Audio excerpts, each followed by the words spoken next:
जय श्री राम, जय हिंद, जय भारत। दोस्तों, स्वागत है आप सबका एक बार फिर से आपके अपने चैनल स्काई स्पीक्स पर। तो आज हम बात करेंगे वृषभ राशि और वृषभ लगन के लिए अक्टूबर का महीना कैसा रहेगा। यकीन मानिए, इस महीने वृषभ राशि वालों के सर से बहुत बड़ा बोझ उतरने वाला है। जी हां, बिल्कुल सही सुना आपने, क्योंकि शुक्र शनि की योग माया ऋण रोग और शत्रु का होगा सफाया। जी हां, तो कहीं भी जाइएगा मत दोस्तों। आज का वीडियो बहुत खास है, विशेष है। और अगर आप हमारे चैनल पर नए आए हैं तो कृपया चैनल को सब्सक्राइब कर लें, बेल आइकन वाला बटन जरूर दबाएं ताकि हमारा कोई भी नया वीडियो मिस ना हो। पर्सनल कंसल्टेशन के लिए स्क्रीन पर जो नंबर दिया है या इस वीडियो के डिस्क्रिप्शन बॉक्स में आपको हमारा नंबर मिल जाएगा। आप हमें अपना जन्म विवरण यानी आपका नाम, आपकी जन्म तिथि, जन्म समय, जन्म स्थान, आपकी समस्या, आपका प्रश्न हमें लिख करके भेजें। आपको घर बैठे ही फोन कॉल या वीडियो कॉल के माध्यम से पूरा मार्गदर्शन मिलेगा। समस्या के उपाय और समाधान भी बताए जाएंगे, मगर शुल्क लागू रहेंगे। तो चलिए आगे बढ़ते हैं, जानते हैं सबसे पहले ग्रहों की चाल। शुक्र आपके चौथे भाव में रहेंगे पूरा महीना, सिंह राशि में। सूर्य बुध मंगल आपके पंचम भाव में है, कन्या राशि में। मंगल 3 अक्टूबर को, सूर्य 17 को और बुध 18 अक्टूबर को छठे भाव में चले जाएंगे तुला राशि में। केतु के साथ युति योग बनाएंगे। हालांकि सूर्य यहां पर नीच के हो जाएंगे, लेकिन उसके बावजूद भी सूर्य बहुत बढ़िया फल देंगे। वहीं शनि आपके दशम भाव में है, लेकिन शनि इस समय वक्री हैं। बृहस्पति और राहु आपके 12वें भाव में, बृहस्पति भी इस समय वक्री अवस्था में चल रहे हैं। तो सबसे पहले हम शुरुआत करते हैं राशिपति शुक्र से। राशिपति शुक्र आपके चौथे भाव में, और यकीन जानिए शुक्र चौथे भाव में बहुत ही जबरदस्त फल प्रदान करते हैं। सुख साधनों की वृद्धि करते हैं, ऐश्वर्य की वृद्धि करते हैं, भूमि भवन आदि कार्यों से आपको लाभ दिलवाते हैं। नई जमीन, नई भूमि, नया भवन, नया घर, नया वाहन आदि खरीदने के योग बनते हैं, यानी लग्जरी चीजों पर खर्चा बढ़ता है। वैसे भी बृहस्पति और राहु आपके 12वें भाव में, तो बृहस्पति और राहु भी खर्चों को बढ़ाते हैं। वहीं शुक्र भी चौथे भाव में ऐश्वर्य की चीजों पर, लग्जरी चीजों पर खर्चों को बढ़ाते हैं। जनता में भी आपके प्रति विश्वास कायम होता है। अगर आप नेता हैं, अभिनेता हैं, जनता से जुड़े हैं, तो जनता आपका कहना मानती है, आपको फॉलो करती है। इसके अलावा चौथा भाव शिक्षा का है, पढ़ाई का है, चौथा भाव खेतीबाड़ी का है, तो कृषि कार्यों से भी आपको भरपूर लाभ होगा। शिक्षा से भी, पढ़ाई से भी, एकेडमिक क्वालिफिकेशन में भी आपका प्रदर्शन बढ़िया रहेगा। वहीं सूर्य बुध और मंगल आपके पंचम भाव में है। जहां तक पंचम भाव की बात है, पंचम भाव भी बुद्धि और विद्या का स्थान माना गया है। तो पढ़ाई में, विद्या में आप निसंदेह आगे रहेंगे सबसे। लेकिन संतान के लिए सूर्य बुध मंगल का युति योग पंचम भाव में बढ़िया नहीं है। सूर्य 17 अक्टूबर तक, बुध 18 अक्टूबर तक रहेंगे। मंगल खैर 3 अक्टूबर को ही छठे भाव में चले जाएंगे, और छठे भाव में सूर्य और बुध भी 17 और 18 अक्टूबर को पहुंचने वाले हैं। तो छठा भाव ये महीना जो है बहुत एक्टिवेट रहेगा। पहले मंगल और केतु की वजह से, फिर 4 ग्रहों का योग बनेगा। सूर्य बुध मंगल और केतु आपके छठे भाव में रहेंगे, और छठा भाव जबरदस्त तरीके से, और चारों के चारों ही छठे भाव में बहुत ही शुभ फल प्रदान करते हैं। तो छठे भाव में इनके प्रवेश से सबसे पहले तो आपके शत्रु यानी कोर्ट कचहरी मामलों में आपको सफलता दिलवाते हैं। नौकरी में नवीनता लाते हैं। नौकरी में परिवर्तन या नई नौकरी का मिलना यह भी संभव हो सकता है। नौकरी में इंक्रीमेंट भी हो सकता है। इसके अलावा आपको शेयर मार्केट से भी अच्छा धन लाभ मिल सकता है। शेयर मार्केट से भी अच्छी स्थिति बन सकती है।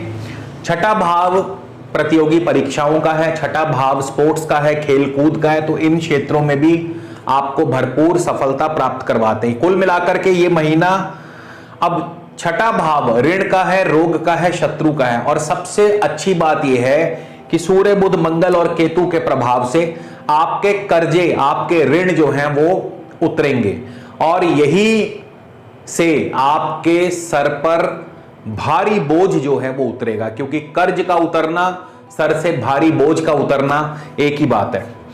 शनि आपके दशम भाव में है, वक्र अवस्था में है। शुक्र और शनि में समसप्तक योग है। हालांकि शनि इस समय उल्टी दिशा में चल रहे हैं, बहुत ज्यादा आपको सपोर्ट नहीं कर पाते, लेकिन शुक्र की दृष्टि रहने से शनि भी अब आपको शुभ फल देने लग जाएंगे। वैसे भी शनि बहुत जल्द इस महीने के अंत तक आते आते मार्गी अवस्था यानी 3 नवंबर को शनि भी मार्गी हो जाएंगे।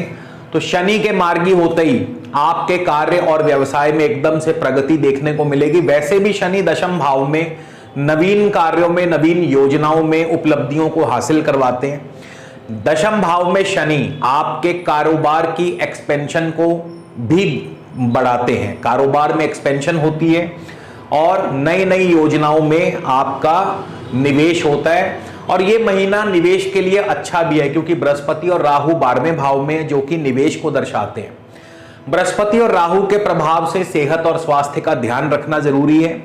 किसी किसी जातक को राहु के 12वें भाव में होने से दंड या जुर्माना भी हो सकता है, उसका भी आपको ध्यान रखना होगा। तो कुल मिलाकर के ये महीना जो है आपके लिए, क्योंकि छठा भाव बहुत ही अच्छी पोजीशन में आने वाला है सूर्य बुध मंगल के प्रभाव से, तो ये महीना आपके लिए बहुत बढ़िया रहेगा। सर के ऊपर से भारी बोझ आपके कम होगा। लगन की बात करें तो वृषभ लगन वालों के लिए जो ये अक्टूबर का महीना है कैसा रहेगा, सबसे पहले शुक्र से ही शुरुआत करेंगे कि अगर इस सब आपका वृषभ लगन में जन्म हुआ है और आपको शुक्र की दशा अंतरदशा चल रही है, तो शुक्र जो है इस महीने पहले तो शुरुआत में केतु के नक्षत्र में रहेंगे और केतु जो है शुक्र की ही राशि में है, यानी केतु शुक्र का ही फल देंगे। और इसके बाद 17 तारीख को शुक्र चले जाएंगे स्वयं अपने नक्षत्र में, यानी जिनको भी शुक्र की दशा अंतरदशा चल रही है, मान सम्मान पद प्रतिष्ठा की वृद्धि होगी, नई नौकरी मिलेगी, नौकरी में तरक्की, नौकरी में प्रमोशन, प्रॉपर्टी संबंधी कार्यों में सफलता, जमीन जायदाद खरीदने के योग, या अगर आप जमीन जायदाद से जुड़े हैं किसी भी तरह से, आप ब्रोकर हैं, एजेंट हैं, प्रॉपर्टी डीलर हैं, तो फिर कोई ना कोई सौदा आपका, कोई ना कोई डील आपकी अवश्य मैच्योर होगी। और विद्यार्थियों के लिए पढ़ाई में बहुत बढ़िया समय रहेगा, यानी विद्यार्थियों का प्रदर्शन सबसे बढ़िया होगा इस महीने, अक्टूबर के महीने। तो शुक्र की दशा अंतरदशा के बाद सीधा चलते हैं सूर्य के ऊपर कि आपको सूर्य की दशा अंतरदशा, अगर आपका वृषभ लगन में जन्म हुआ है तो सूर्य की दशा अंतरदशा आपको कैसा फल देगी। सूर्य आपके इस महीने के आरंभ में चंद्रमा के नक्षत्र में होंगे, भागदौड़ बढ़ेगी, छोटी मोटी यात्राएं होंगी, भाई बंधुओं का सुख सहयोग मिलेगा। 11 अक्टूबर को सूर्य चले जाएंगे मंगल के नक्षत्र में। पार्टनर की सेहत का ध्यान रखें, शेयर मार्केट में अच्छा निवेश होगा, लाभ की संभावना। और इसके अलावा नौकरी में थोड़ी सी दिक्कतें आपकी बढ़ सकती हैं, संतान पक्ष की तरफ से चिंता परेशानी। 24 तारीख को सूर्य चले जाएंगे राहु के नक्षत्र में, राहु 12वें भाव में है, खर्चों की अधिकता की वजह से परेशानी होगी।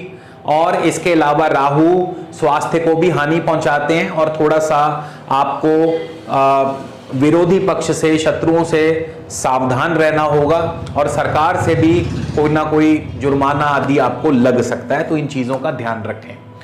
सूर्य के बाद मंगल की बात करें, मंगल की दशा अंतरदशा कैसा फल देगी। मंगल जो है आपके पंचम भाव में 3 तारीख यानी 3 अक्टूबर को मंगल छठे भाव में चले जाएंगे। इस दौरान मंगल स्वयं अपने नक्षत्र में है। मंगल सप्तम और द्वादश के स्वामी हैं, पंचम भाव में होंगे पहले और फिर छठे भाव में। तो मंगल के प्रभाव से आपके दांपत्य जीवन में दिक्कतें पैदा होंगी, पार्टनर की सेहत खराब होगी। व्यापारिक दृष्टिकोण से मंगल बढ़िया है, नौकरी में आपको अनुकूलता प्रदान करते हैं, नौकरी में तरक्की, नौकरी में प्रमोशन, नई नौकरी का मिलना, मगर साथ ही साथ खर्चों की अधिकता और दांपत्य जीवन में कलह भी पैदा करते हैं। इसके बाद मंगल 13 तारीख को स्वाति नक्षत्र राहु के नक्षत्र में चले जाएंगे। राहु पहले से ही 12वें भाव में बैठे हैं, खर्चों की वजह से परेशानी होगी और दांपत्य जीवन के लिए राहु का 12वें भाव में बैठना शुभ नहीं है। इसी तरह बुध की बात करें, बुध की दशा अंतरदशा आपको कैसा फल देगी। बुध इस महीने के आरंभ में पंचम भाव में होंगे, 18 अक्टूबर को बुध छठे भाव में चले जाएंगे और बुध इस दौरान सूर्य के नक्षत्र में होंगे। सूर्य भी पंचम भाव में है, शेयर मार्केट से अच्छा लाभ होगा, शेयर मार्केट से में अच्छा निवेश भी होगा, लेकिन संतान पक्ष के लिए समय शुभ नहीं है। प्रॉपर्टी मैटर्स में कोई ना कोई डील या कोई ना कोई फायदे का सौदा होगा। इसके अलावा 7 तारीख को बुध चले जाएंगे चंद्रमा के नक्षत्र में, छोटी मोटी यात्राएं, भागदौड़, स्थान परिवर्तन, 15 तारीख को बुध चले जाएंगे मंगल के नक्षत्र में। दाम्पत्य जीवन में थोड़ी सी कटुता, कलह कलेश, पार्टनर की सेहत का ध्यान रखें, लेकिन अचानक धन लाभ के योग भी बनते हैं। 22 तारीख को बुध चले जाएंगे राहु के नक्षत्र में। खर्चों की वजह से परेशानी होगी और साथ ही साथ विरोधी पक्ष आपको परेशान करेगा और लंबी दूरी की यात्राएं भी हो सकती हैं। गुरु की बात कर लें तो गुरु की दशा अंतरदशा में आपका मान सम्मान बढ़ेगा, नौकरी में अच्छी तरक्की, नौकरी में अच्छी इंक्रीमेंट, आमदनी अच्छी होगी, नई नौकरी का मिलना, प्रॉपर्टी मैटर्स में आपको अच्छी सफलता मिलेगी, पढ़ाई में विद्यार्थियों का प्रदर्शन बढ़िया रहेगा। वहीं शुक्र की बात करें, माफ कीजिए, शुक्र की बात हम ऑलरेडी कर चुके हैं, तो सीधा शनि पर चलते हैं। शनि की दशा अंतरदशा आपको कैसा फल देगी। शनि आपके दशम भाव में है, वक्री है, और शनि राहु के नक्षत्र में है।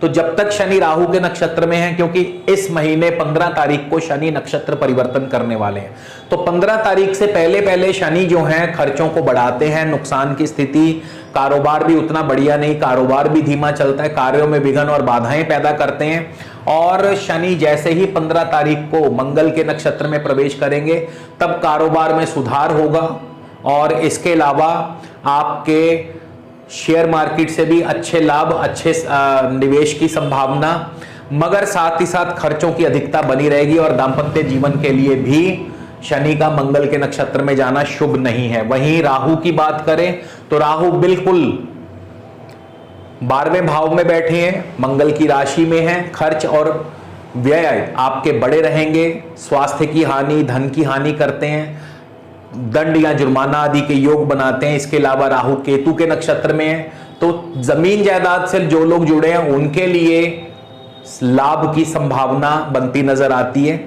वहीं केतु की अपनी दशा अंतरदशा कैसा फल देगी, तो केतु शुक्र की राशि में और बिल्कुल शुक्र की भांति फल देंगे। शुक्र की पोजीशन बहुत बढ़िया है, तो शुक्र जो है केतु की दशा अंतरदशा में जमीन जायदाद, प्रॉपर्टी मैटर्स में सफलता मिलेगी, पढ़ाई में प्रदर्शन अच्छा रहेगा, लग्जरी चीजों पर आपका खर्च बढ़ेगा और साथ ही साथ शत्रुओं पर आप हावी रहेंगे। इसके अलावा नई नौकरी का मिलना, नौकरी में तरक्की या प्रमोशन का होना, ये सब चीजें संभव हैं। यानी कुल मिलाकर के ये महीना वृषभ राशि वालों के लिए और वृषभ लगन वालों के लिए, दोनों के लिए अच्छा रहेगा। राहु से थोड़ा जरूर आपको बचना पड़ेगा क्योंकि राहु 12वें भाव में अचानक कुछ भी करवा सकते हैं। ऐसे में उपाय क्या करने हैं, देखिए एक तो आपके इस समय शनि की पोजीशन बहुत बढ़िया है। देखिए शनि आपके दशम भाव में है और शनि अपनी राशि में है। वृषभ लगन वालों के लिए वैसे भी शनि योगकारी हो जाते हैं। ठीक है, इस समय शनि वक्री हैं, लेकिन हमेशा वक्री नहीं रहेंगे। तो ऐसे में शनि को और ज्यादा, शनि से शुभ फल प्राप्त करने के लिए आप शनि देव का रत्न, नीलम रत्न धारण कर सकते हैं, क्योंकि शनि इस समय अपनी राशि में है। तो अब नीलम नहीं पहनोगे तो कब पहनोगे। दूसरा, आपके राहु 12वें भाव में है और राहु से बचने के लिए आप भैरव देव की पूजा करें, भैरव मंदिर में माथा टेकें। शनि मंदिर में भी आप माथा टेक सकते हैं, लेकिन भैरव मंदिर में या भैरव देव की पूजा अर्चना करने से राहु जो है शांत रहेंगे और आप पर राहु की कृपा दृष्टि बनी रहेगी। तो इसी के साथ दोस्तों आपसे विदा लेता हूं, अगले वीडियो में फिर मिलेंगे। जय श्री राम, जय हिंद, जय भारत।